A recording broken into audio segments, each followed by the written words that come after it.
పశువులు ఉండే వాళ్ళందరికీ క్యాటిల్ షెడ్లు ఇస్తాం. దానివల్ల ఈల్డ్ పెరుగుతుంది, మన పశువులన్నీ ఆరోగ్యంగా ఉంటాయి. దానికి కూడా శ్రీకారం చుడుతున్నాం. ఎంతమంది ఉంటే అంతమందికి రాబోయే రోజులు ఇస్తాం. కొత్తగా వస్తే మళ్లీ ఇస్తాం. ఫాడర్ డెవలప్మెంట్ కూడా చేస్తాం.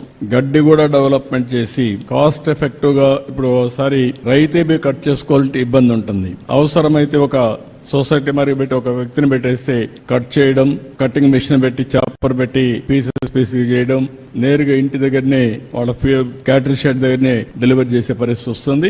కాస్ట్ ఎఫెక్టివ్ ఫాడర్ మేనేజ్మెంట్, గడ్డి నెట్ మేనేజ్ చేయాలని చూస్తాం. ఎక్కువ పాలు రావడానికి కూడా ఏం చేయాలని అవి కూడా వర్కౌట్ చేసి ఆప్టిమం గా మనకు నష్టం లేకుండా డైరీలో కూడా ఆదాయం పెంచి పేదవాళ్ళకి పెద్ద ఆదాయం వచ్చే డైరీ వల్ల వస్తుంది.